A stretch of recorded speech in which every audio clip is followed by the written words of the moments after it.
সাপের শঙ্খ দুবরাজপুর দিঘিমালির বাগান এলাকার ঘটনা। এদিন পূর্ব বর্ধমান জেলার জয় হিন্দ বাহিনীর জেলা সভাপতি রবীন নন্দী জানান, মালির বাগান মাঠপাড়া এলাকায় আব্দুলের বাড়িতে দুটি সাপের শঙ্খ দেখা যায় এবং বাড়ির লোকজন ভীত অবস্থায় থাকেন। তড়িঘড়ি বন দপ্তরকে খবর দেওয়া হলে প্রায় 2 ঘন্টার প্রচেষ্টায় উদ্ধার করে সাপ দুটি। বাবুদা, সাংবাদিক রতন বলছিলাম। বলছি, ওই আজকে দেখা গেল আপনার এলাকার মধ্যে দুটি সাপের খেলা, মানে কিভাবে, যদি একটু বিষয়টা জানাতেন। মালির বাগান মাঠপাড়া আব্দুলের বাড়ি।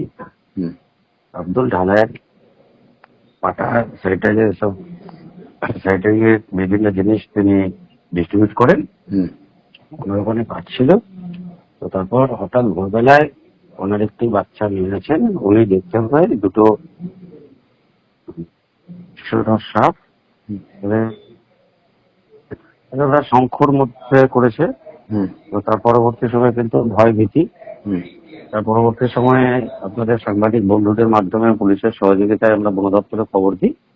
বন দপ্তর থেকে লোকজন আসে, দীর্ঘ 2 ঘন্টার প্রচেষ্টায় সমস্ত জায়গায় পরিষ্কার করা, স্থানীয়দের সহযোগিতায় তারপরে তাদের উদ্ধার করা হয়েছে। বাবুদা, বলছি, কোনো এলাকাবাসী কোনো ক্ষতিগ্রস্ত হয়েছে নাকি? না না, কোনো ক্ষতিগ্রস্ত হয়নি। তবে যাতে ক্ষতিগ্রস্ত না হয় আমরা তার জন্য বন দপ্তরকে বলেছি যে বিভিন্ন জায়গায় যে সকল জিনিস আমাদের সামাজিকভাবেও বিভিন্ন জায়গায় পঞ্চায়েত থেকে আমরা কার্বলিক অ্যাসিডটাকে সবাইকে সাপ্লাই করছি, কারণ এই সবে বর্ষাকাল পড়েছে, সাপেদের গর্ত ডুবে গেছে, এগুলো বিশেষজ্ঞরা জানেন। তো তার ফলে হয়তো এগুলো ঘটছে। আমরা তার ফলে সবার সহযোগিতা চাইছি, যেভাবে বিভিন্ন এলাকায় উৎপাত হচ্ছে এই সময় যাতে না ক্ষতিগ্রস্ত হয়, তার জন্য আমাদের সজাগ এবং সচেতন থাকাটা অবশ্য করণীয় কর্তব্য। এবং আপনাদের সাংবাদিক বন্ধুদের সহযোগিতা এবং পুলিশের সহযোগিতা, বন দপ্তরের সহযোগিতাকে আমরা কুর্নিশ জানাচ্ছি। Bureau report, PB news. Annapurna nursing home, পূর্ব বর্ধমান।